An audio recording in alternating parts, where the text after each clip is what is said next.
She had been gone 4 days. 4 days at a conference in Charlotte, presenting to a room full of people who had flown in from 3 different states just to hear her speak. 4 days of handshakes and business cards, and the particular kind of exhaustion that only comes from being brilliant in public. And now she was home, standing in her own driveway. And something about the arrangement of cars parked along the curb made her stomach drop before her mind could explain why. There were too many of them. On a Wednesday afternoon, in front of a house where, as far as she knew, no one had been invited. She sat in her car for a moment. The engine was still running. The late afternoon sun hit the front window at an angle that made everything look overexposed, washed out, slightly unreal. A child's bicycle had been left on its side in the neighbor's yard. A wind chime somewhere down the street was going. Everything was ordinary. Everything was fine. And yet Adese Okafor-Whitfield had built an entire career on the discipline of listening to the thing her body knew before her logic caught up. And right now, her body was saying, "Do not go in there unprepared." She turned off the engine. She picked up her phone. She sent one text to a number saved under the name Phyllis, just 3 words. "Stay available tonight." Then she put the phone in her blazer pocket, picked up her overnight bag from the back seat, and walked to her own front door like a woman arriving somewhere she had every right to be. Because she did. Because her name was on the deed. Because she had bought this house before she ever met the man sleeping in it. She opened the door and walked into the sound of her mother-in-law's laughter filling her kitchen. Welcome to Morel Folktales. If you are new here, this is the space where we tell the stories that women carry for years before they finally put them down. I am so glad you found us today. Go ahead and hit that subscribe button right now. Tap the notification bell so you never miss a story, and drop a comment below telling me where in the world you are watching from. I see you in those comments. Every city, every country, every time zone. And I want you to know you are not watching alone. Now let's get into Adese's story. Because what this woman had quietly built, and what she was about to discover had been quietly dismantled behind her back, is going to stay with you long after this video ends. Adese had never been the kind of woman who announced herself when she entered a room. She observed first. Always had. Growing up the youngest of 4 in a household where everything moved fast and loud, she had learned early that the people who watched carefully were always the ones who understood the most. Her siblings called her the quiet one. Her mother called her the deep one. Her grandmother, the woman who had raised her more than anyone, simply called her wise, and said it with the weight of someone who knew the difference between intelligence and wisdom and understood that only one of them could protect you. She had put that quality to use in her professional life in ways that had surprised even her. She ran a financial consulting firm out of Atlanta, 14 employees, a client list that included regional banks, logistics companies, and 3 mid-sized healthcare groups. She had built it from a laptop and 2 clients in her late 20s, working from a 1-bedroom apartment with a folding table as a desk. She had never taken on a partner she did not trust completely.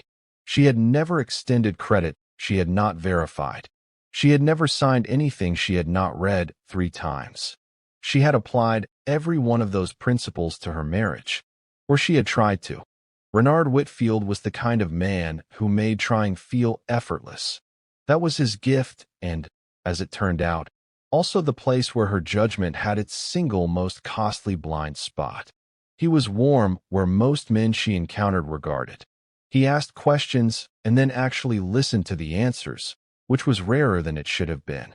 He was not threatened by her success in that performative way some men performed not being threatened. He seemed to genuinely delight in her. She watched him for 3 years before she agreed to marry him. And in those 3 years, she had seen nothing that raised a flag she could not rationalize away. What she had not watched carefully enough was his family. Not because she was careless, because they had been careful. Eloise Whitfield, Renard's mother, the woman whose laughter was now filling Adese's kitchen on a Wednesday she had not been expected home, was a woman of extraordinary social precision. She never said anything cruel directly. She worked in implications, in silences that lasted one beat too long, in the particular art of asking a question that was actually a verdict. She had welcomed Adiz into the family the way some people hold a door open, with a smile that made it very clear the gesture was conditional. Adiz had noticed. She had filed it. She had chosen, in those early years, to believe that love and patience and demonstrable contribution could eventually soften a woman like Eloise. That if she proved herself long enough, in enough ways, the welcome would become genuine. That was the miscalculation. Not the love, not the patience. The belief that she needed to prove anything at all. She walked into the kitchen with her bag still on her shoulder and found Eloise, Gerald, Renard's cousin, a man who had attached himself to the family business the way ivy attaches to a wall, gradually and without permission, and two women she recognized from church as Eloise's closest friends, all seated around the kitchen island with coffee cups and a spread of food that had not come from Adiz's refrigerator. Someone had cooked. Someone had brought food into her kitchen and cooked in it like the house already belonged to someone else. Adiz. Eloise said her name with a smile that arrived half a second after her eyes did. We didn't expect you until tomorrow. Conference ended early, Adiz said. She set her bag down by the stairs. She looked at the spread on the counter. I didn't know we were having company. Oh, it was spontaneous. You know how it is. Eloise waved a hand. Renard said you wouldn't mind. Adiz looked at Renard, who was standing at the far end of the kitchen near the window with a glass of something in his hand, and the specific expression of a man who had made a decision he was no longer certain about. He smiled when she looked at him. It was the smile of someone who needed reassurance, not someone offering it. Of course, Adiz said. Let me go freshen up. She went upstairs. She did not rush. She washed her face and changed her blouse and stood at the window of the bedroom for exactly 4 minutes, looking out at the backyard she had landscaped 2 summers ago, the garden beds, the stone path, the small olive tree she had planted on the left side that was finally starting to hold its shape. It was still there. Everything looked the same. The discomfort was not in anything she could point to yet. It lived in the texture of the air, in the arrangement of people downstairs, in Renard's smile that had asked her something without saying it. She went back downstairs and made herself a cup of tea. The gathering broke up within the hour. Gerald left without making eye contact. The church women left with the warm excess of people who had gotten what they came for. Eloise lingered, as she always did, collecting herself slowly, asking Renard small questions that required him to walk her to her car. Adiz watched from the living room window.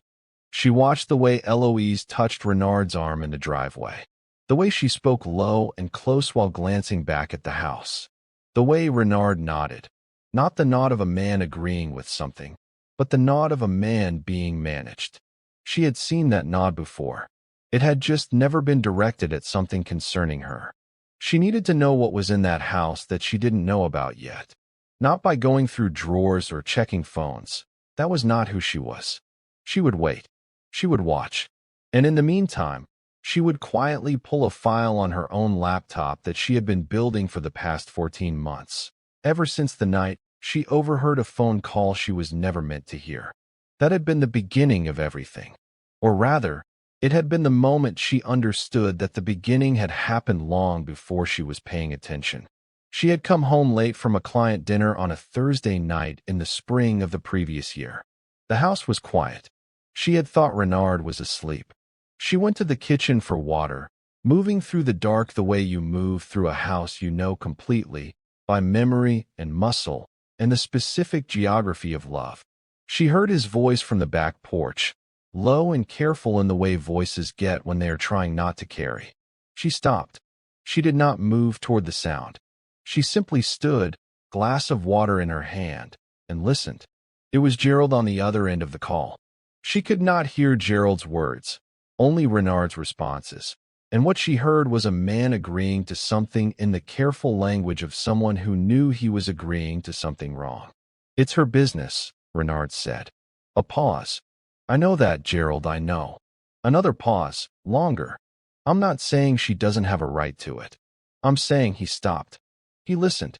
And then he said, quietly, almost too quietly to hear, "Okay, but not yet. Not yet."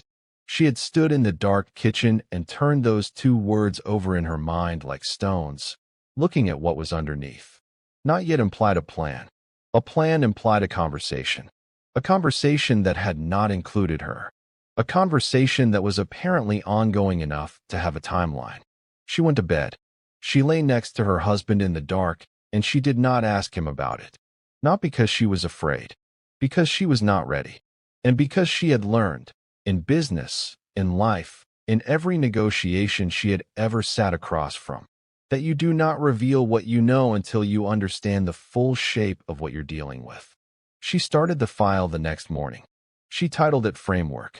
She put everything in it: financial records of her contributions to the family business, her capital investments, the contracts she had restructured, the vendors she had negotiated, the documentation of every dollar and every hour she had given to Whitfield events since she had quietly stepped in to stop it from collapsing 4 years earlier. She built it the way she built everything, methodically, without urgency, without drama. She did not know exactly what she was preparing for. She only knew she needed to be prepared. The Whitfield family catering and events business had been started by Renard's father in the mid-90s.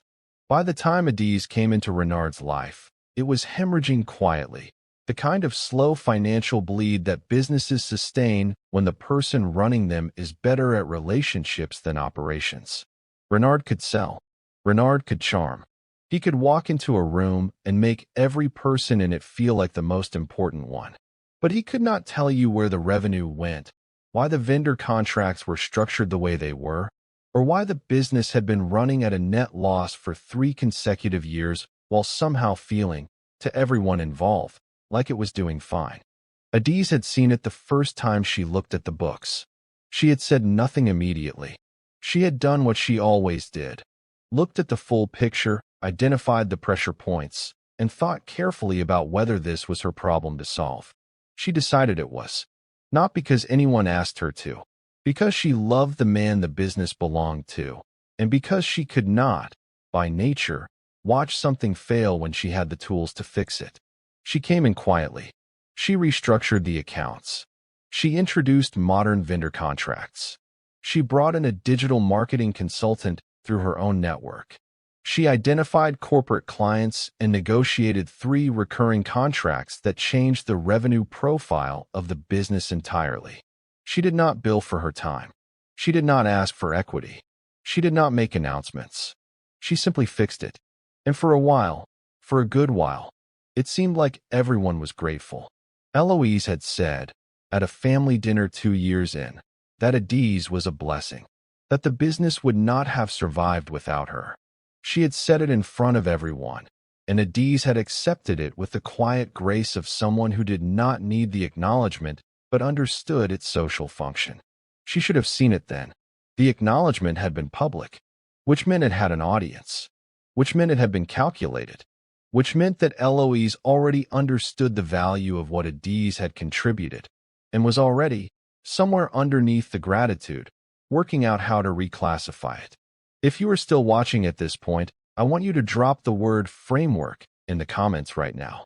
Because this woman had been building something in the dark that nobody around her knew existed, and I need to know who among you already understands what she was about to use it for. Drop it below, and let's see who's been paying close attention. The document that confirmed everything arrived not through searching, but through a moment of carelessness that had Adiz's name written all over it. Or rather, Eloise's name written all over Adiz's future.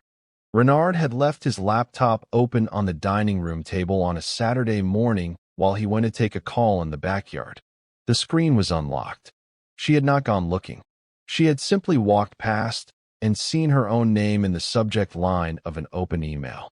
And because her name was in it, she read it. The email was from Eloise to the family attorney, with Renard copied. It was 3 paragraphs. Professional in tone, the way a weapon can be professional in tone. Eloise wrote that she wished to explore the legal mechanisms available for returning full ownership of Whitfield events to family members only. She used phrases like long-term legacy protection and original founding vision. She wrote that recent years had introduced external operational influence that the family felt was misaligned with the company's core identity. And then, in the second paragraph, in a sentence that Adiz read once and did not need to read again because it arranged itself permanently in her memory on the first pass, Eloise wrote, "The presence of an outside party in our family's internal decisions has become a burden we can no longer carry quietly." A burden. Adiz closed the laptop the way you close something that belongs to someone else. Gently, without leaving a mark. She smoothed one hand across the top of it and walked to the window and stood there looking at the backyard. The olive tree, the stone path, the garden she tended because Renard had wanted it but could not be consistent about caring for it. She stood there for a long time, and then she went to her office. She opened her laptop. She opened the file titled Framework. She added 3 items to it, including the date, the approximate time, and a note that read, "Confirm equity filing with Phyllis. Move timeline forward." Because here was the thing about the framework file that nobody in that family knew, and that Renard had never thought to ask about, and that Eloise had never considered even as a possibility. 14 months ago, when Adiz had first understood that the ground beneath her was less stable than she had built it to feel, she had gone to Phyllis, her attorney, a woman who wore reading glasses on a beaded chain and had the particular composure of someone who had won so many fights she no longer needed to be loud about any of them. And she had asked one question.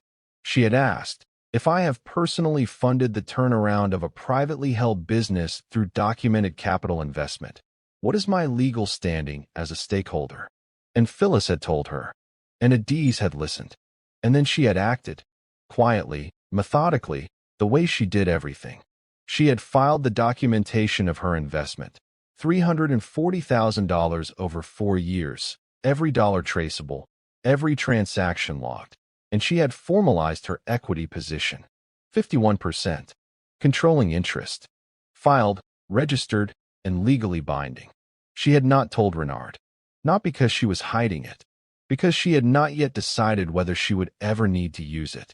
She had hoped, genuinely, that she would build the file and never open it in front of anyone, that the marriage would find its footing, that Renard would stand up, that the family would settle into a respect that did not require her to produce documentation to justify her right to exist in her own life. She had kept hoping that until she read the word burden on a Saturday morning and felt something in her chest go very quiet and very certain at the same time. She called Phyllis. She said, "We need to schedule a meeting. I'll need the conference room downtown. Invite their attorney." Phyllis asked no unnecessary questions. She simply said, "I'll send the calendar invite by end of day." The Sunday dinner happened before the meeting. Adiz believed Eloise had orchestrated it, had sensed, with the instincts of a woman who had been managing people her whole life, that something had shifted and had decided to address it on her own terrain first. The dinner was family, which in that context meant it was an audience. Gerald was there. 2 cousins. Renard's Aunt Claudette, who was a decent woman caught between loyalty and discomfort.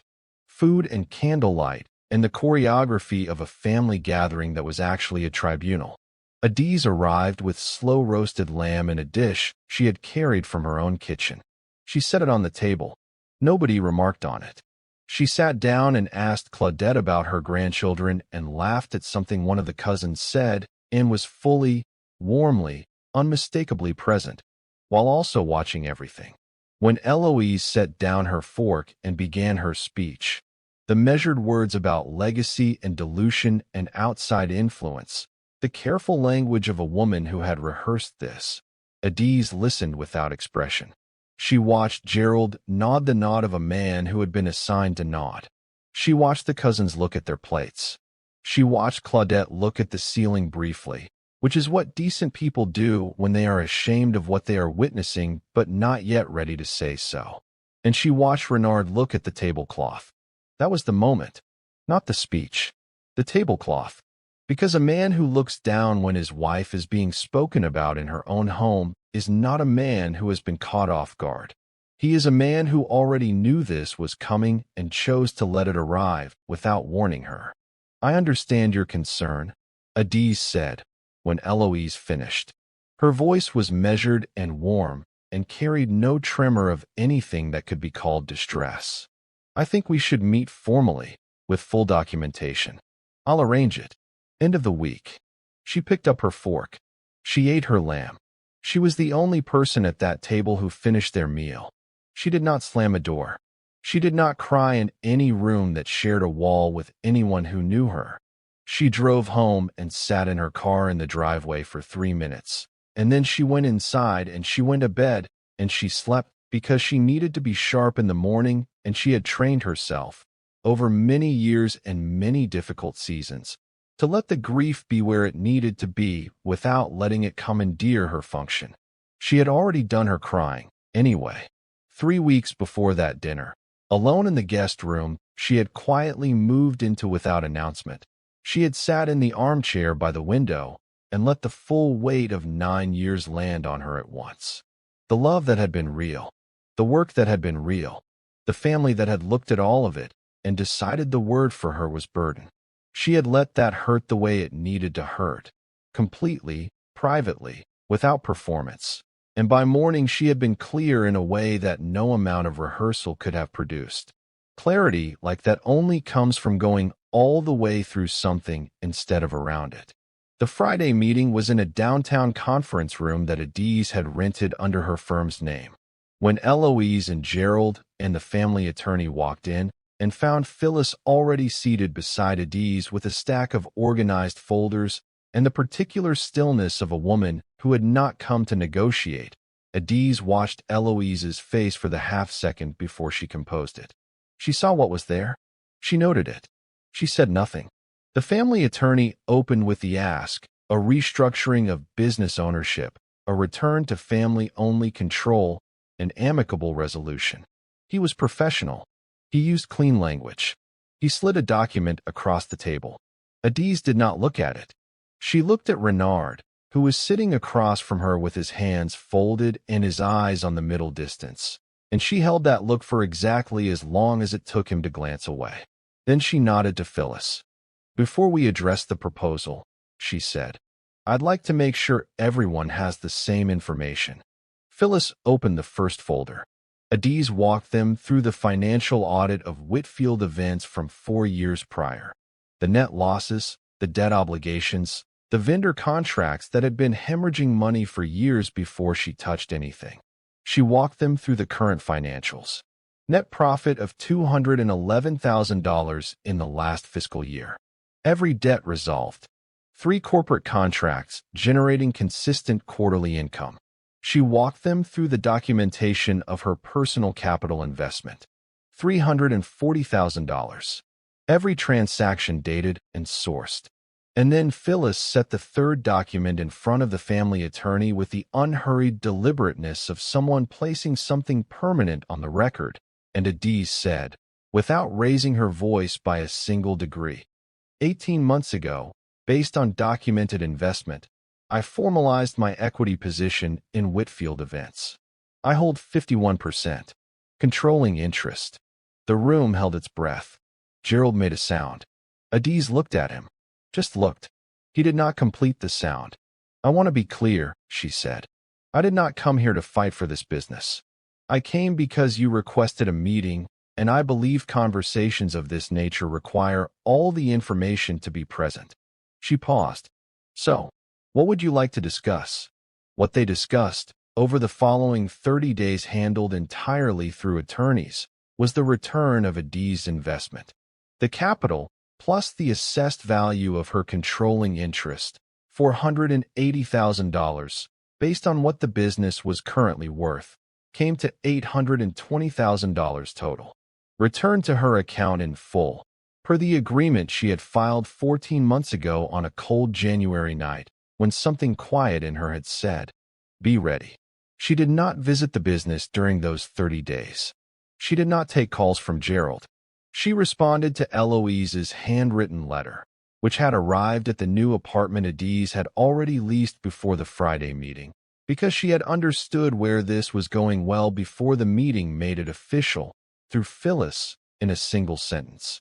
Ms. Okafor Whitfield has received your correspondence and wishes you and your family well. She did not attend the family gathering Eloise reportedly called to manage the fallout. She did not respond when Claudette called twice, voice full of genuine sadness, asking whether anything could still be repaired. She was not cold about any of it. She simply understood that there are conversations that have already ended, and continuing them is not persistence. It is just prolonging the wound. Renard had come to the guest room door the night before the meeting. He knocked, which meant he already knew more than he was saying. She opened it and stood in the frame without stepping back. He said her name. He said he hadn't known about the email, which was technically true in a way that was also completely beside the point, and she let that sit between them without commenting on it. He said he should have stopped it. She said yes, he should have. He said he loved her. She said she knew that. She said love was not the only thing a marriage required, and that she could not build a life with someone who disappeared when she needed him to be present. He said he was sorry. She said she knew that too. She closed the door quietly. Outside, rain had begun, slow, patient, the kind that does not perform itself. It ran down the glass in long, uneven lines, and the street below was empty and still, and the whole night had the texture of something that had already been decided. She went asleep. The divorce was finalized on a Thursday in February. The sky that morning was the specific blue that February sometimes produces, cold and cloudless, and so clear it almost looked aggressive, like a sky that had stopped apologizing for itself. She drove home from the attorney's office with the window down because she needed the air, and she tapped one finger on the steering wheel at a red light, not nervously, just rhythmically, the way you mark the end of something that deserved to be marked. She had moved into her new apartment 4 months before the paperwork was final. White linen curtains that moved when the window was open. One wall in her office painted a deep clay color she had torn from a magazine years ago and filed under the word someday. Her firm had brought on 4 new clients in 6 months. Her revenue had doubled in the following year. Not because she was trying to prove anything, because she had been giving her best hours and her sharpest thinking to a business that was not hers to carry, and now she had all of that back. Miss Burnett came to see her in the new apartment one afternoon in late autumn, bearing a pound cake wrapped in foil and the particular ease of a woman who had been watching long enough to understand what she was looking at. She set the cake on the counter, looked around the space slowly, and said Adiz looked like herself, like she had before she got so busy holding everyone else's thing together. Adiz laughed, really laughed, the kind that had been stored somewhere for a while. She asked Vernette if she thought she had stayed too long.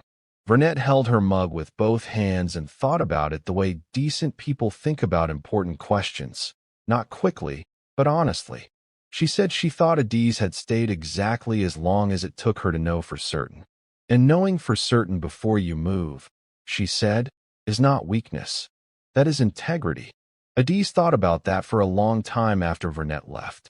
She thought about the woman who had stood in that driveway looking at too many cars on a Wednesday afternoon and trusted the feeling in her stomach before she had a single fact to support it. She thought about the woman who had closed a laptop gently and walked to her own office and opened a file she had been building in the quiet for more than a year. She thought about the woman who had sat in a conference room and spoken without trembling, not because she wasn't grieving, but because she had done her grieving already, in private, where it belonged. That woman had never been a burden. She had been the foundation. And the difference between those two things is the difference between someone who builds and someone who can only inherit and mistakes the inheritance for the labor. There is a kind of strength that looks like patience from the outside. It looks like endurance. It looks like a woman who keeps showing up, keeps contributing, keeps loving people who are measuring her. People who do not understand it call it weakness. They look at the stillness and miss the current underneath. They stand at the edge of the dam and see only the wall. They forget what a dam is built to do. They forget that the decision to open it is made by the dam and no one else. And by the time they remember, the water is already gone and the landscape has already changed, and there is nothing left to negotiate with because the woman they underestimated already left and took everything that was hers and rebuilt her life in the time it took them to understand what they lost. Adiz opened her client file on a Tuesday morning. White curtains moved in the window. The city outside was doing what cities do, building and moving and carrying on with the ordinary gorgeous work of being alive. She picked up her pen. She thought briefly about her grandmother in a yellow dress, about soil that asks nothing and produces everything, about a farmer who rises before dawn not because anyone is watching, but because the work is real and the work is hers. She began, not because she had survived, but because she had always known how to begin. If you enjoyed this story, subscribe for more. New stories drop every day.